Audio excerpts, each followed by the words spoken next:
Dear Lady Love TV. Fake Wife in a Wedding. Tunghayan natin ang pagpapatuloy ng ating kwento sa ika-12 bahagi. Nakadagan pa rin sa kanya si Jake. Parang delirious pa pero kalmado na. Humiga na ito sa tabi niya. Humingal. Tumagilid ito para harapin siya. Haplusin sa mukha at ahuwiin ang buhok niya. Oops, I did it again. Tumawa ito. Humalik-halik ito sa balikat niya at yumakap sa kanya. Just tell me if you're ready to do it again. Hindi ka papagod sa ginawa natin? Nilingon niya ito. May description na siya para sa lalaki. Horny as hell. Alright, I'd rather get tired, baby. Kesa naman malakas ako pero walang sex. Bastos. Bastos talaga ako sa tingin mo ha. Kung banggitin mo kasi ang sex parang napaka-casual lang. Why not? Gumapang na ang kamay nito pababa sa katawan niya. Tayong mag-asawa lang naman ang nag-uusap dito eh. We do it, so we talk about it. Jake? She gasped. Malayo na naman kasi ang narating ng kamay nito. Round 2? She stared into his eyes. That seemed to give him a go signal na umibabaw sa kanya at halikan ulit ang labi niya. Pag ibabaw nito, naramdaman ni Ella ang pag-slide ng mga kamay nito mula sa gilid ng dibdib niya, down to her waist, and finally, sa pagitan ng mga hita niya. Saan ka pupunta? Tanong ni Ella kay Jake nung lumabas ito, na bihis na bihis. Nasa kusina siya at nagpa-practice magluto. May importante lang akong lalakarin. He flashed a half grin. Yumakap ito sa bewang niya at humalik sa kanyang pisngi. I-practice mo lang yun nasa cookbook. I'll be back ASAP. She nodded. Okay. Pagkaalis ni Jake, inilabas ni Ella ang cellphone at nag-dial.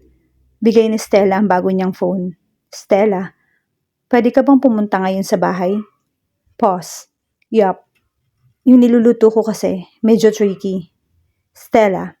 Nailak na ni Stella ang gate nang marinig ang boses na yon. Gulat niyang napalingon. Marky? Gusto ko makita si Ella. Marky, please. Umiwas siya pero sumunod lang ito. Sige na, for the last time lang. Gusto ko siyang makita. Stella, please. Napailing-iling siya. Hirap ang kalooban. Hindi ka na ba manggugulo sa opisina ni Jake? Natigilan si Marky. Tumawag sa akin si Jake nung nanggulo ka sa opisina niya. Nung nasa honeymoon pa rin sila ni Ella. Gusto ko lang makita si Ella. Matitiis ba niya ito? Parang kapatid na rin ito ni Ella. And besides, matutuwa siguro ang pinsan kung makikita nito ang kababata. Tara. Tumango siya dito. Nagliwanag ang mukha ng binata. Tila nabigyan ng pag-asa. Stella. Stella, salamat. Basta huwag ka lang mahuhuli ni Jake. Nagmamadaling binuksan ni Ella ang pinto nang marinig niya ang doorbell. Bumungad si Stella kaya napangiti agad siya. Nabawasan lang ang ngiti niya when she saw Marky. Naalala niya kasi ang pagtatangka nitong halikan siya days before she was married to Jake. Hi Marky. Matitiis ba niya ang kababata? Lumapit siya para yakapin ito ng mahigpit. Marky hugged her too. He patted her back. Humiwalay ito sa kanya pero hawak pa rin niya sa braso. Ella, nakangiting sambit nito pero halatang malungkot. Pagpasok sa unit ay gumala ang paningin ng lalaki sa kabuuan ng bahay. Alam nito sa sarili na kaya nitong bigyan ng ganitong kagandang tahanan si Ella. Pero inaamin nitong nakaka-impress ang kalinisan ng bahay. Umupo sila sa living room at iniwan muna ni Ella ang dalawa para ipaghanda ang mga ito ng inumin. Dumako ang tingin ni Marky sa malaking wedding picture sa pader ng living room. Ang picture na nasa frame sa bahay ni Stella. Marky, bukaw ni Stella sa atensyon nito. Hindi ako makapaniwala na pinakasalan siya ni Jake. He murmured. Stella nodded. Nilingon siya ni Marky. Paano mo siya nakilala? He's from the elite. Samantalang mga ordinaryong tao lang tayo. Napayoko si Stella. It was accidental. Sa bookstore kami nagkita. Marky nodded. And he had his eyes on you since then? Well, yes. She breathed out. Huwag na natin pag-usapan pa yan. Napailing-iling si Marky. I can't believe it. Nagsisisi ka ba? He shot a narrow gaze at her. Nagsisisi? Nagsisisi na hindi ka agad nagtapat kay Ella.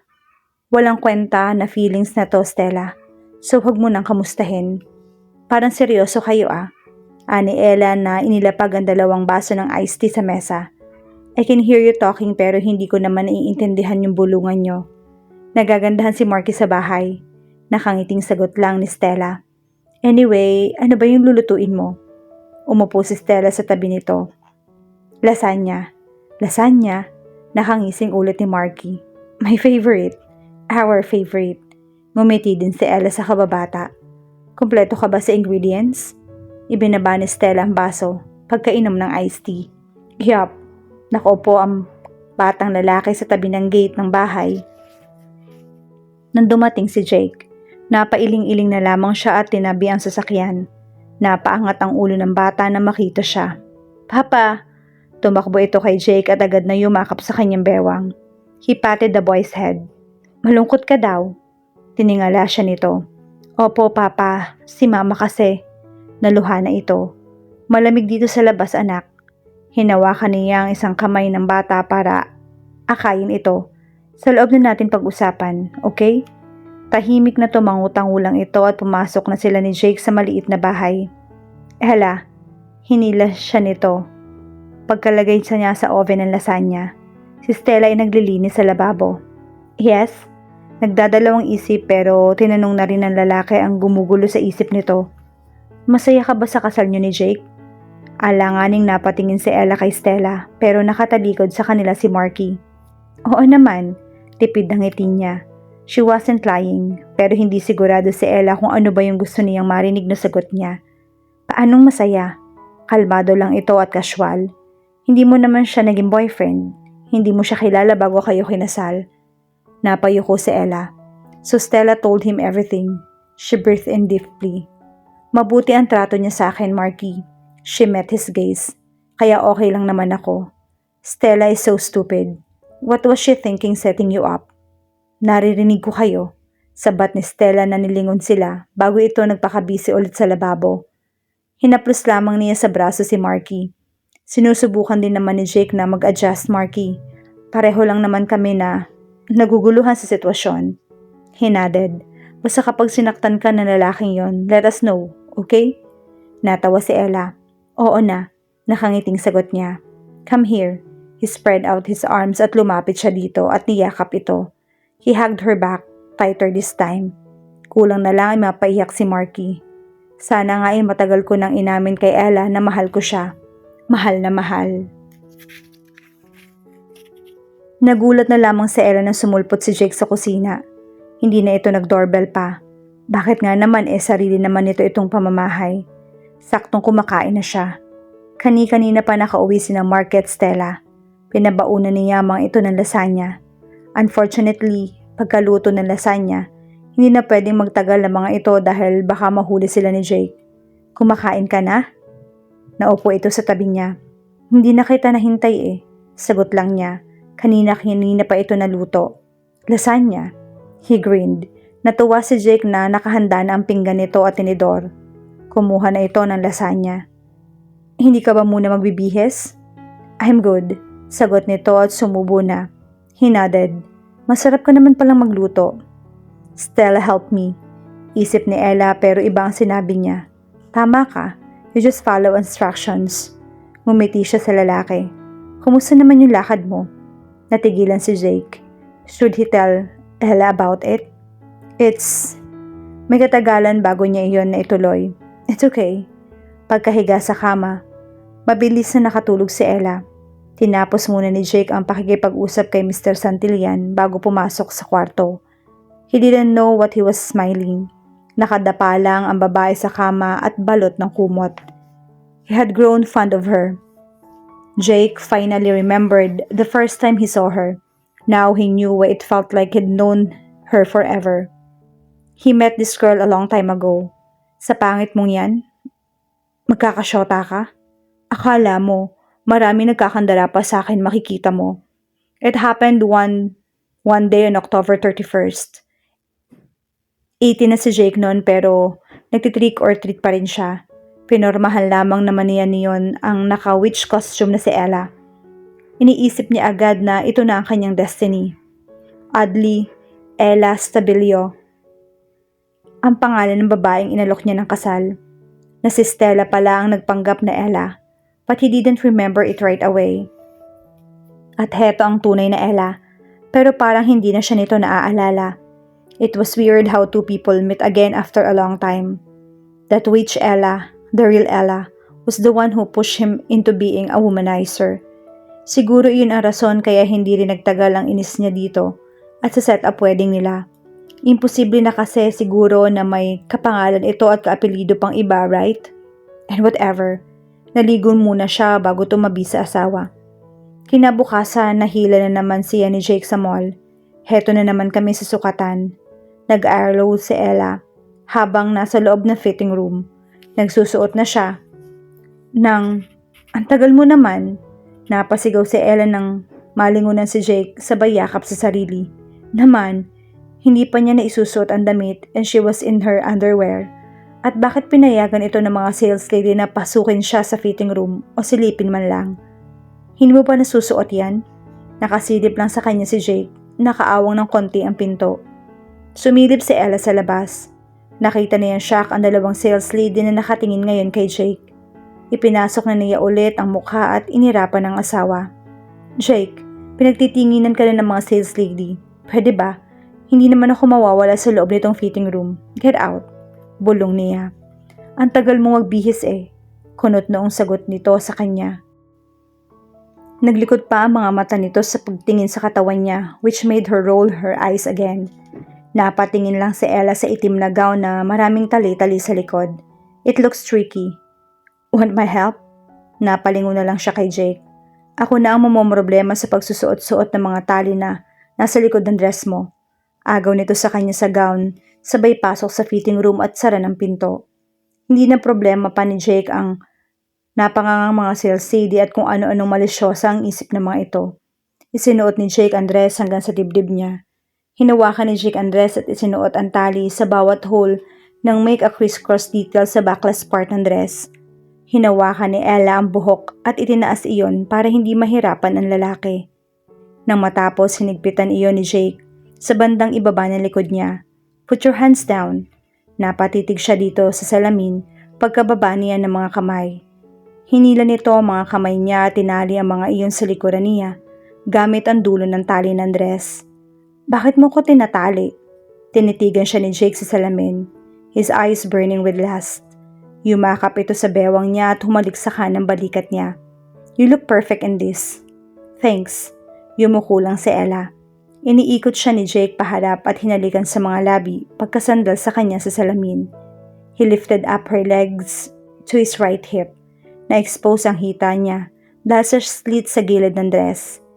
Hindi nakapalag si Ella dahil sa nakatali niya mga kamay. His other hand ran along the skin of her legs and higher. Tuloy-tuloy ang paghalik nito sa mga labi niya na tuluyang sumira sa self-control ni Ella. She kissed him back as greedily. Hinila nito pababa ang buhok niya para mapatingala siya.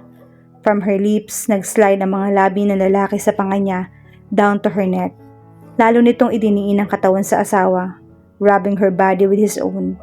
He lifted her a little higher para makabalik sa upper chest ni Ella at pababa pa. That was when Jake heard 3 knocks on the fitting room. Damn, Jake mattered. Naistorbo ang maitim na plano, pero nginisihan nito ni si Ella. Come, iniikot na nito ang asawa at tinanggal ang tali sa mga pupulsuhan niya. Pagkatapos, tinanggal na nito ang tali sa likuran ng dress. Bakit mo tinanggal? Naisukat mo na naman yung damit medyo nagiinit pa si Jake. Comfortable ka ba sa damit? Yes, sagot lang ni Ella. Hindi man lamang kasi niya nabigyang focus yung suot niya dahil sa ginawa ni Jake sa pangiipit sa kanya at paghalik, at napailing siya at tumalikod na sa lalaki. Magbihis ka na, lalabas na ako. Jake went out. Nakita niya ang pag-aalala sa mukha ng dalawang sales lady pero wala siyang pakialam. Ayos yung dress, sabi lang niya. We'll buy it. Nagbibihis lang yung asawa ko. Tila nakampante ang kausap niyang sales lady nang banggitin niya ang asawa niya si Ella. Sa totoo lang, naiinggit na rin ng sales lady. Sa gwapo ba naman ng lalaking yan? At may speculation na rin ng mga babae na may naganap na milagro sa fitting room. Yes sir, tila nabubulol na ayuda nito sa kainasikaso ang card na ibinigay nito. Nasa kotse na sila ni Jake. Hindi na ito nagmamaneho. Ayaw nitong mapagod sa pagdadrive dahil marami daw gagawin sa opisina. Pagkahatid kay Ella sa bahay ay dederecho pa ito sa trabaho. I won't be long. Just some meetings. Paliwanag nito habang nasa kasagsagan na sila ng pagbabiyahe. Jake, nag-aalinlangan nagtanong si Ella. Oh, nilingon siya nito. Naakbay si Jake sa asawa. Pwede ba akong mamasyal mamaya? Mamasyal? She nodded. Kasi wala akong kasama sa bahay. Nakakabaliw yung nakakulong ako, diba? Magmumol ka ulit? Pupunta siya kay Stella. But she couldn't tell him that. Maybe, she nodded, or kung ano pang pwedeng pasyalan na malapit dito. Sa bahay ka lang. Tumingin si Jake sa malayo. I'll send someone to the house para samahan ka. Oh my freaking gosh. Hindi pwede to. Jake, kaya ko naman eh. I just want you to be sure.